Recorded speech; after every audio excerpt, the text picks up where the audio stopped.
மாண்புமிகு துணை முதலமைச்சர்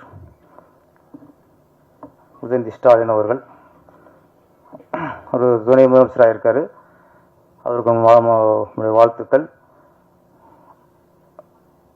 ஒரு கலைஞர் குடும்பத்திலிருந்து வந்தால் கூட நம்ம திரைத்துறையிலிருந்து அவர் நடிகராக அவர் பயணித்து இன்றைக்கி நமக்கு அவர் நடிகராக தான் நமக்கு அறிமுகம். நம்ம துறையில் தான் அவருடைய வாழ்க்கை பயணித்தது. இன்றைக்கி அந்த நடிகர் ஒரு துணை முதலமைச்சராக இருக்குது நமக்கு எல்லாருக்குமே மகிழ்ச்சியான விஷயம். உதயகுமார் சார் சரி, ராஜன் சார் அவர்களும் இந்த சிறு படங்களுக்கு எப்படி காப்பாற்றுறது, அதுக்கு தியேட்டருக்கு எப்படி மக்களை வரவழைக்கிறது, அது இன்னொன்று பார்த்தா இன்றைக்கி தயாரிப்பு சங்கத்தில் ஒவ்வொரு சங்கமாக கூப்பிட்டு இருக்காங்க. இயக்குனர் சங்கம், ஒளிப்பதிவாளர் சங்கம், எடிட்டர் சங்கம், எழுத்தாளர் சங்கம், ஒவ்வொரு சங்கமாக கூப்பிட்டு இருக்காங்க.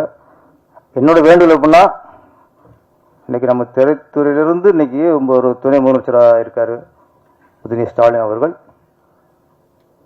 அவரிடம் இதை பற்றி பேசணும். இப்போ இங்கே நம்ம உதயகுமார் சார் அவ்வளோ ஆளுங்கத்தை கொட்டினார். அவரோட பேச்சை கேட்கும்போது நமக்கு சினிமா நேசிக்க எல்லாருக்குமே ஒரு வழி வரும். அதான் நமக்கு வருது. இன்னைக்கு ஒன்றும் இல்லை, ஒரே 2 விஷயத்தில் முடிச்சுட்டேன். 2 விஷயம் தான். எம்ஜிஆர் காலத்துலையும் சரி, ரஜினி காலத்துலையும் சரி, எனக்கு தெரிஞ்ச ஒரு 20 வருஷத்துக்கு முன்னாடி சரி, திரைப்படம்ங்கிறது அது ஒரு ஏழைக்கான ஒரு சாதனம். அப்போ தியேட்டருக்கு போனோன்னா யார் போவாங்கன்னா, ஆட்டோ ஓட்டுறவங்க, ரிக்ஷா ஓட்டுறவங்க, ரோட்டு வேலை பார்க்குறவங்க, விவசாயம் பண்ணுறவங்க, கட்டட வேலை பார்க்குறவங்க, இப்படி உழைக்கிறவங்க எல்லாருமே அந்த உழைப்பின் களைப்பை தீர்க்கிறதுக்கு போகிற இடமாகத்தான் திரையரங்கம் இருந்தது. அன்னைக்கு பணக்காரர்கள் படம் எடுத்தார்கள், ஏழைகள் படம் பார்த்தார்கள்.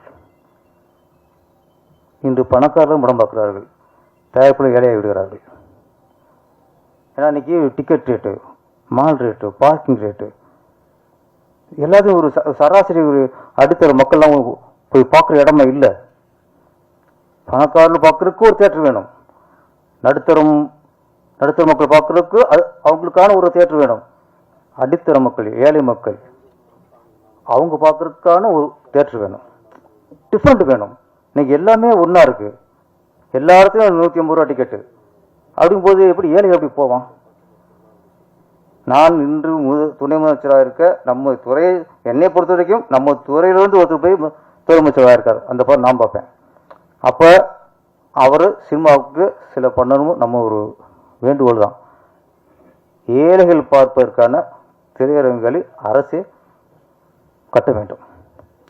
எப்படி ஏழைகள் சாப்பிடுவதற்கு ஒரு அம்மா உணவுன்னு ஜெயலலிதா கொண்டு வந்தாங்கல்ல, இன்னைக்கு எத்தனை ஏழைகள் அம்மா உணவு சாப்பிட்றாங்க. இங்கே சினிமா துறையிலேயே ஒரு ரொம்ப ஏழ்மையில் உள்ள தொழிலாளர்கள்லாம் நிறைய பேர் அம்மா உணவு தான் சாப்பிடுவாங்க போயிட்டு. அதே மாதிரி ஏழைகளை பார்ப்பதற்கு அரசு திரையரங்கம்னு ஒன்று உருவாக்குங்க. இதுதான் ஒரு தீர்வாகுமே தவிர, இனிமேல் தியேட்டர்கள் டிக்கெட்டை குறைக்க சொல்ல முடியாது, ஜிஎஸ்டி குறைக்க சொல்ல முடியாது, லோக்கல் டேக்ஸை குறைக்க சொல்ல முடியாது. அதெல்லாம் ஏறுனா தான், அதெல்லாம் நீ இறக்குறதுக்கே வழியெல்லாம் போயிடும். திரையரங்கம் எம்ஜிஆர் காலத்தில் எப்படி இருந்துச்சோ, ரஜினிகாந்த் கமலஹாசன் கொடிக்கட்டிக்கு பிறந்த அந்த காலத்தில் எப்படி இருந்துச்சோ, அதே மாதிரி ஏழைகளுக்கான இடமாக தியேட்டர் இருக்க வேண்டும். அதற்கு அரசு வழிவகுக்க வேண்டும். நன்றி, வணக்கம்.